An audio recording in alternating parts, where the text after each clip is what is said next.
Salam aleikum, aleikum salam. Piano, derechito por guardarraya. As we discussed in previous chapters regarding these arrows are not only pointing out just geographical position, but also today we are going to discuss about how the same arrows are going to point out the time when the expelled and when the spirit needs to move on in order to accomplish the mission that the palero are asking this spirit to do. Therefore, we are showing you today a clock, and on this clock there are two arrows. The vertical arrow is going to represent very similar way, no one other than the guy arrow. And the horizontal arrow is going to represent the commission arrow. With this, I want to show you the beauty behind the craft of the Patipemba and how these wise men, the Bakongo people or the Congo people, were able to use this knowledge in order to convert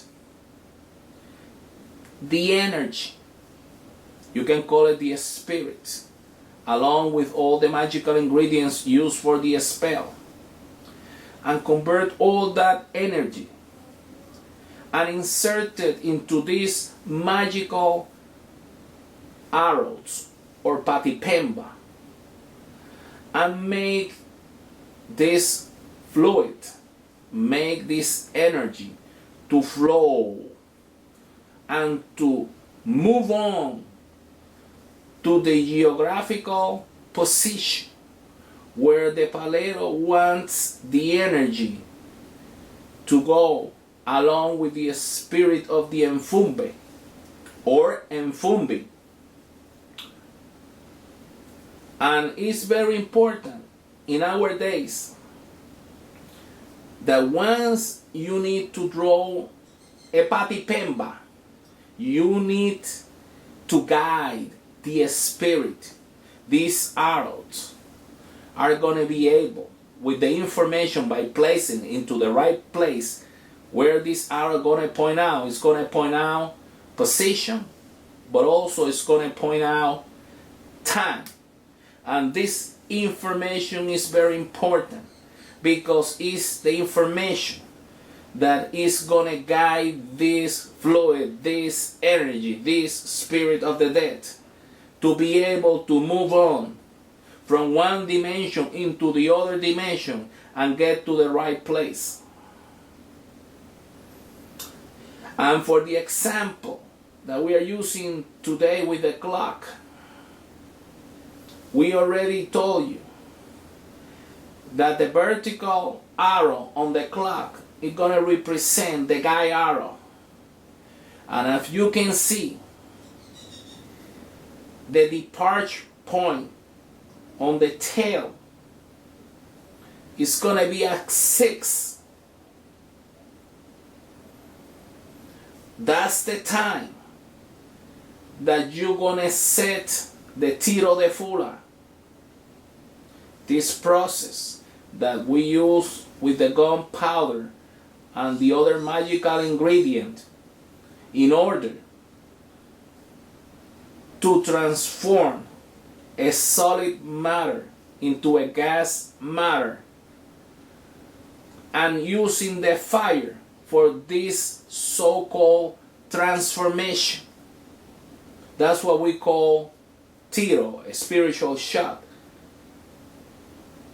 by using the gunpowder and forcing all those ingredients to change into a different matter and move and travel through these symbols or arrows or patipembas.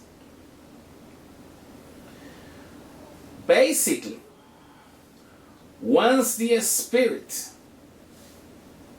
go out at 6, this spirit is oriented that he's not gonna go, his midpoint is gonna be at 12, but he has from 12 to 3 o'clock.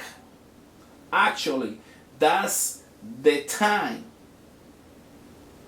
that this energy is gonna hit, is gonna get this person or place.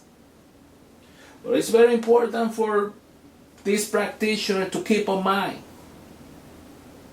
that if this person who is sending this spell to the receiver, and if this receiver is aware of that somebody is sending something to this person, and if he's able, by way of revocation or a cleaning or any other magical spells, to those spells, those energy, those spirit that was sent to the receiver, and he's able to return it back to the sender, then you can see that from 3 it will go back to 9,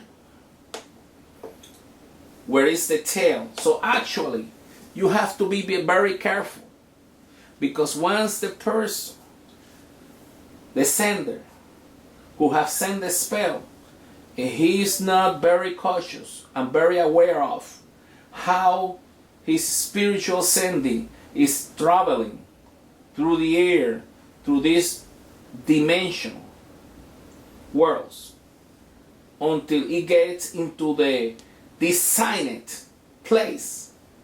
And if this person, the sender, if he or she doesn't keep a track of what is going on with this spiritual sending, and if this other person send it back to this person, when the time the sender believes everything is okay, that's what is going to backfire to the sender, because the receiver returned this energy, this magical spell, this witchcraft back to him. And that's what is happening in our days. What is happening in our days?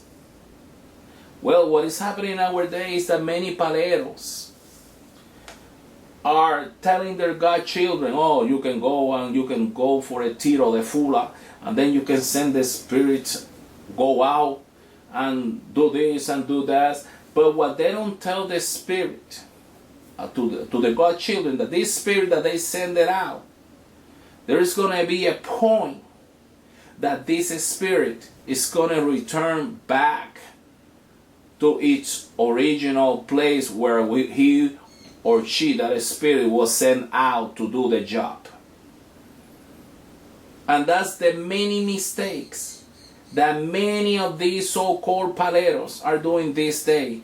And in many cases, when the spirit returns back, because the palero is not ready, the palero who sent the spirit out is not ready to receive them, then that poor spirit is lost, going around the surroundings, desperate because he haven't been able to get back to its original place, the Nganga. This is how foolish these paleros in our days. They don't teach people the right way, and that's how we're having so many problems these days.